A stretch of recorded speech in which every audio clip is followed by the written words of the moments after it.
واحدة وخلق منها زوجها وبث منهما رجالا كثيرا ونساء واتقوا الله الذي تساءلون به والأرحام إن الله كان عليكم رقيبا يا أيها الذين آمنوا اتقوا الله وقولوا قولا سديدا يصلح لكم أعمالكم ويغفر لكم ذنوبكم ومن يطع الله ورسوله فقد فاز فوزا عظيما أما بعد فإن أصدق الحديث كتاب الله وخير الهدي هدي محمد صلى الله عليه وسلم وشر الأمور محدثاتها وكل محدثة بدعة وكل بدعة ضلالة وكل ضلالة في النار. Brothers and sisters, I wanted to continue from last week. We talked about the incidents of the ifk, the slander. I know maybe some of you weren't here last week, so I'm just going to do a quick recap and then go on to some other lessons. So last we discussed forgiving others was the lesson. There's quite a few more. We'll try to cover as many as we can, inshallah. So this incident is related to after a ghazwa, a battle, where the tribe of Banu al-Mustaliq decided with some Arab tribes to attack the Muslims in Medina. So Rasulullah sallallahu alaihi wasallam mobilized an army to meet them. There was a battle, and alhamdulillah, the Muslims won decisively. So then the army, the Muslim army, was going back to Medina. Then the nightfall came, so they decided to stop and make camp for the night. So Aisha was with Rasulullah on this expedition. So she had to go out of the camp to answer the call of nature. She came back and realized that she didn't have her necklace, she had dropped it somewhere. So even while announcements were being made that the army is about to leave, she went back to look for the necklace. In the meantime, the army thought she was in her carriage. They left, and she was left alone. So that's a recap of the story of the situation. So there are a number of lessons, brothers and sisters, besides the one we went over last week. The question is, so one lesson comes from the question, why did Aisha radiallahu anha go back for this necklace? Also in the seerah, it actually says that this necklace wasn't worth very much at all. Certainly, she put herself at risk for this necklace. When the army, this announcement is being made, they're about to leave, they left. This puts her at risk to be left all alone. Maybe does she have food, enough food? Does she have enough water? Okay, serious matter, but she went back anyway to look for it. So the answer is, brothers and sisters, in the seerah, in the books of the seerah, it says she went back because it wasn't her necklace. It was lent to her, she borrowed it, whatever the case, from a friend or a relative, the seerah says. So it wasn't hers. So it is a type of amana. If it's not ours and it's in our possession, it becomes a type of amana. Whether borrowed or keeping for someone, whatever the case is, it's a type of amana. So the lesson for myself, all of us, is that look at how the Sahaba and the Salaf of early days, they take every aspect of the deen very, very seriously. For them, they know what is amana. They know when something doesn't belong to us, and it's borrowed, it has to be returned. So even though it's not worth a lot, and even, I'm quite sure the friend or the relative she borrowed it from would have told her that it's not a problem. It's not worth much anyway. Don't worry about it. Especially in the circumstances, don't put yourself at risk. I'm sure that friend or relative would have said that. And she knew that, but it doesn't matter. Every aspect of the deen is important to the Salaf. Should be to us, all of us, big or small. Even if it's a pen, whatever it is, in our possession. If it's not ours, it goes back to the owner.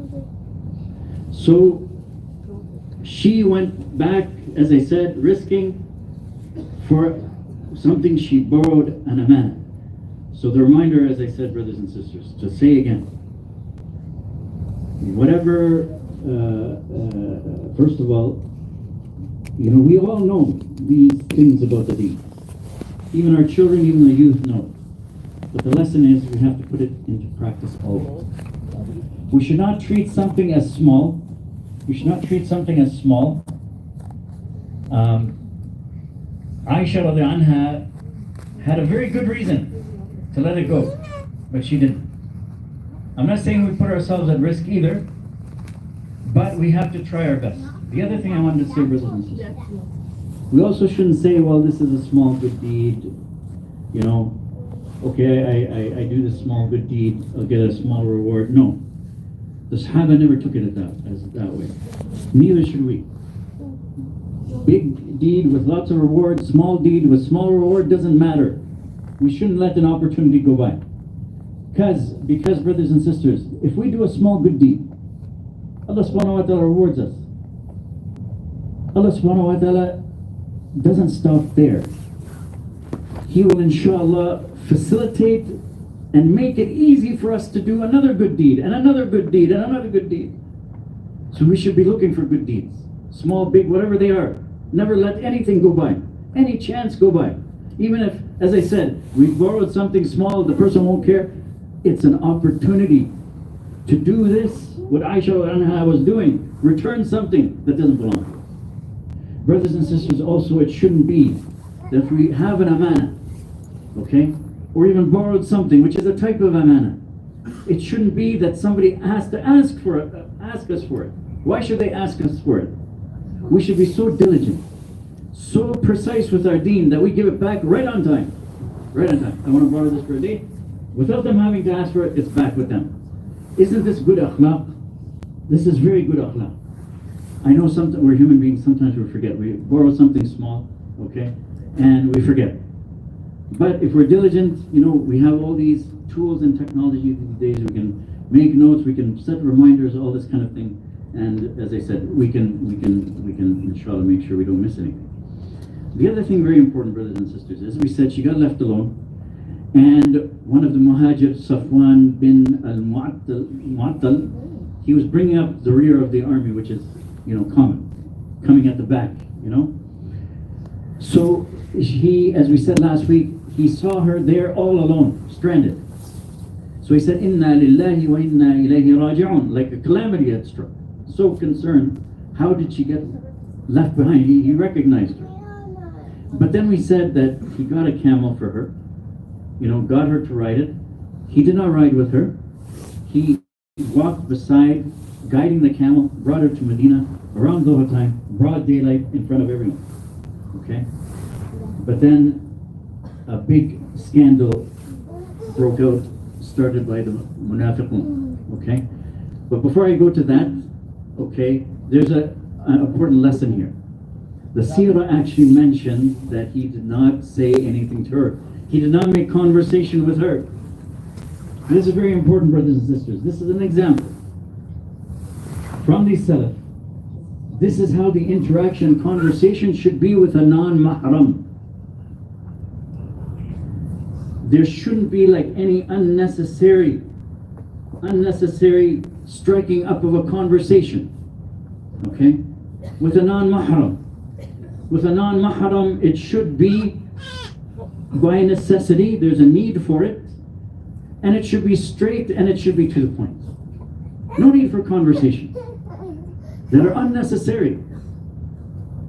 So, of course, in our community, and this is, I'm not talking just to the youth, this is happening among the youth, but among adults. Most of the examples I have are from adults, actually. There's no need for that. The technology is making things more difficult now in this regard. There is, you know, the phones, everybody has one. The phones allow you to communicate by text, by video call. There's social media platforms. And I'm hearing all the time, as it's not just about the youth, but a lot, that, you know, inappropriate conversations are taking place with non-mahram.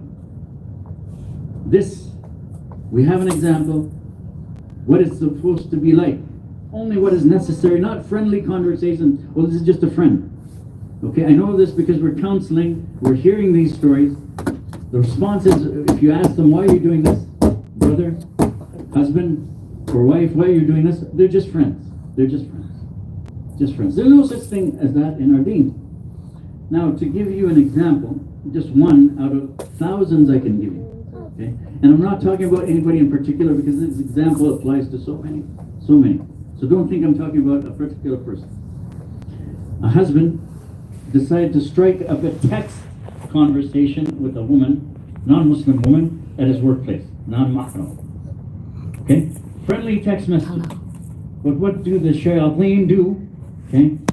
It got to be more intimate until she invited him to a hotel room. It's a real story. Real story. Now, brothers and sisters, what could happen after that?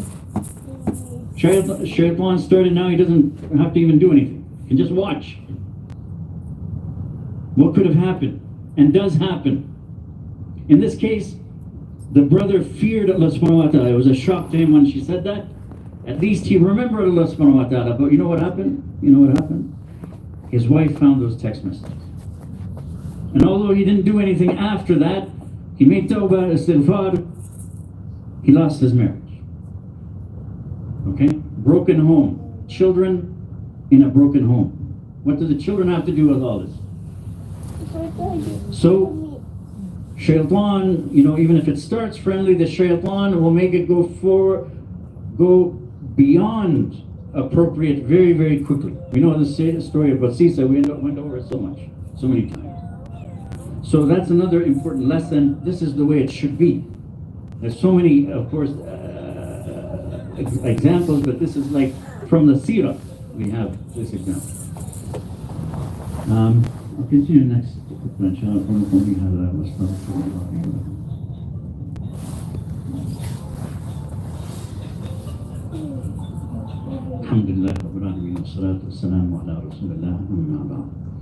Now we come to the main lesson. Even though everything was clear, nothing to be suspicious about, but still the munafiqun in Medina, led by Abdullah bin Ubay bin Sulul, led by them, started a big ifk, big slander against the mother of the believers, Aisha. So I touched on a lesson from last week, but the really big lesson here, brothers and sisters, is, as I said last week, these things, and using today's terminology, these things go viral. Somebody starts a rumor or gossip, and based on nothing, there's no evidence here. There is no evidence here whatsoever. Based on nothing, but it becomes something so big, it becomes a fire, it becomes viral, it spreads rapidly. We know why it spreads is because the shayateen are there whispering to us, even if we're not the ones who started it.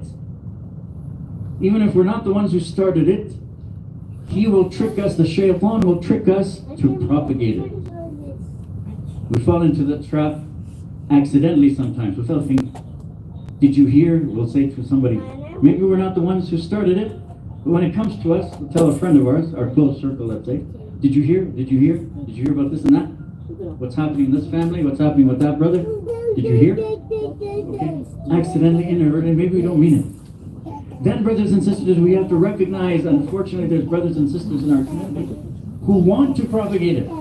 It's their intention to propagate it. They enjoy propagating it. So it's not accidental, it's not unintentional, it's intentional because they love it. They find it juicy, as they say. Juicy gossip, juicy rumor. All based usually, in many cases, on absolutely nothing. No evidence whatsoever. But it's being spread like it's the truth. 100% true, it's being spread like. So the lesson, of course, brothers and sisters, as we're advised that we talk, better to talk less. And if we talk careful.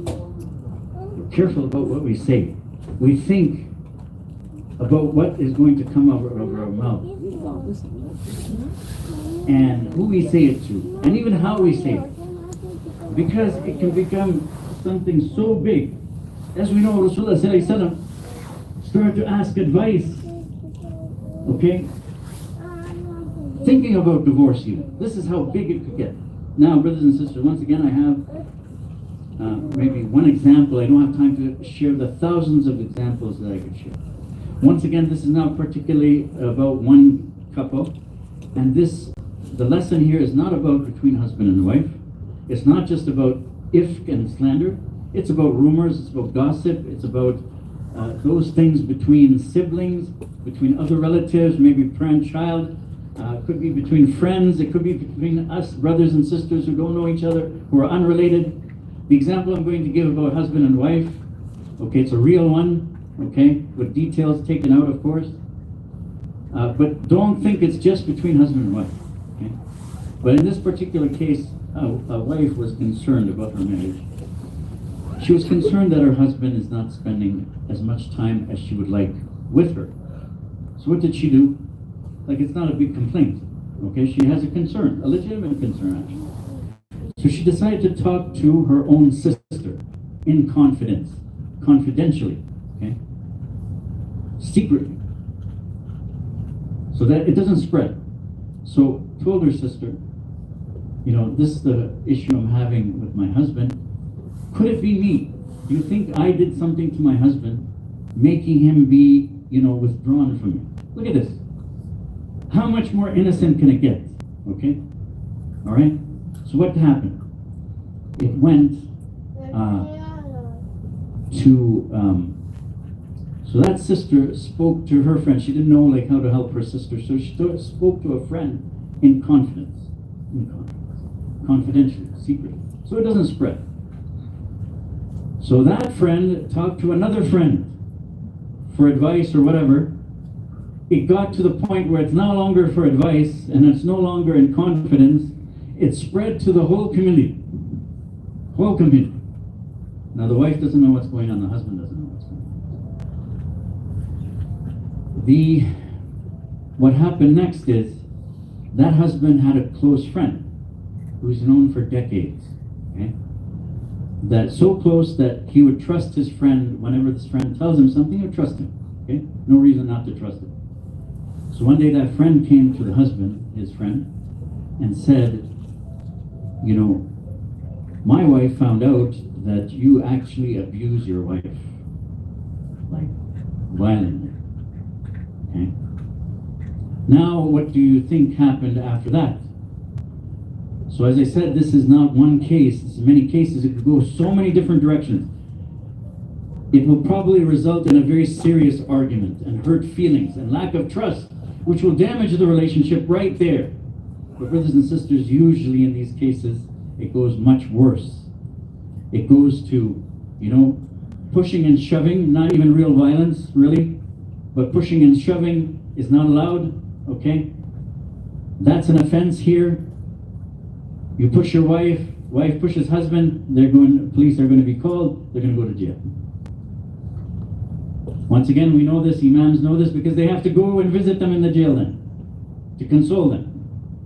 Sometimes even if we don't go to the jail, they come to the masjid, because now through this big fight, okay, they're getting out of jail on condition that they go to a masjid or something to get counseling for X number of hours. So we have to spend X number of hours with them, counseling them, you know, to take it easy or whatever. Maybe it's not their fault even, okay?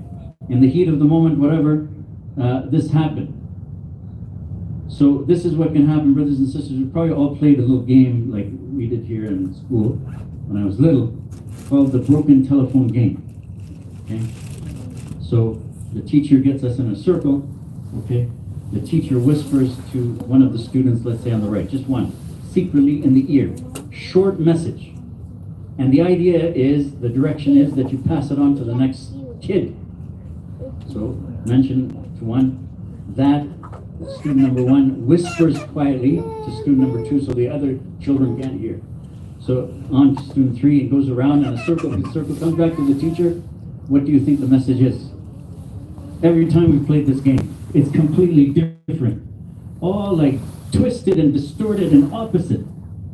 So that is happening in a small, closed environment with a simple message in a short amount of time. So we shouldn't be surprised when this happens in a complex matter. In this case, difficulty between husband and wife goes into a big, huge community and spreads for weeks and weeks and months and comes back to, you know, home. What do we think it will be like? It will be very bad message, completely twisted, completely opposite. And I can go on with examples, but I hope this has made the point. So in this example that I gave, we can see so many problems. It wasn't kept in confidence. Maybe it shouldn't have been said to someone who doesn't know. You should, when you seek advice, you should go to someone who knows how to advise. Because you go to someone who can't really advise, then we're telling them something for nothing. Then if it's really something confidential, it should be confidential. Don't tell somebody. This happens so much in our community. Don't tell anybody, but, okay? So, this is what happened in a real life situation. So, there's so many other things. Another thing is that the husband, although it's a trustworthy friend, on something so serious, we have the example in this incident from Rasulullah Sallallahu Alaihi Wasallam that we have to investigate. We have to get facts. We have to get dalil. So Rasulullah Sallallahu Alaihi Wasallam did that. When he went to asking for advice, he's Rasulullah Sallallahu Alaihi Wasallam, even he is asking for advice. That's a big lesson for us. If he asked for advice, we should ask for advice. If he did investigation, we should do investigation. So that's what he did. He asked some of the companions that know her. He asked her servant. All of them said good things about her. All of them said good things about her. Not a single wrong thing about Aisha, as we would expect. Alhamdulillah. So this is a big important lesson. We follow the advice, especially husbands have to follow the advice or the example of Rasulullah Sallallahu Alaihi Wasallam. Investigate, because we said many of these things have no real evidence, or it's something that's been twisted completely out of proportion.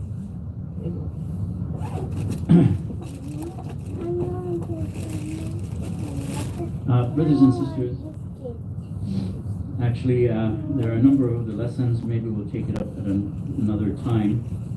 They're important, but there's not enough time. We run out, and they need to. They're very beautiful, so we need to do them justice, inshallah. So we'll stop here, and I remind myself and all of us together, brothers and sisters, to continue to make dua for our brothers and sisters in Gaza and Palestine and all over the world. It is so sad that we cannot even say the whole list, because our brothers and sisters are suffering in so many parts of this world. So let us keep them in our dua, that may Allah subhanahu wa ta'ala save them, may Allah subhanahu wa ta'ala protect them, may Allah subhanahu wa ta'ala help them, may Allah subhanahu wa ta'ala end their pain, may Allah subhanahu wa ta'ala end their suffering, and may Allah subhanahu wa ta'ala give them their freedom. And may Allah subhanahu wa ta'ala guide us to peace through us. قال الله تعالى في كتابه الكريم إن الله وملائكته يصلون على النبي يا أيها الذين آمنوا صلوا عليه وسلموا تسليما اللهم صل على سيدنا محمد وعلى آل محمد اللهم صل على جميع الأنبياء والمرسلين وعلى سائر الصحابة والتابعين وعلى عبادك الصالحين اللهم أرنا الحق حقا وارزقنا اتباعه وأرنا الباطل باطلا وارزقنا اجتنابه اللهم ثبتنا على الإسلام اللهم نور قلوبنا بنور الإيمان اللهم اغفر للمؤمنين والمؤمنات الأحياء منهم والأموات إن الله يأمر بالعدل والإحسان وإيتاء ذي القربى وينهى عن الفحشاء والمنكر والبغي يعظكم لعلكم تذكرون عباد الله اذكروا الله يذكركم واستغفروه يغفر لكم وقم الصلاة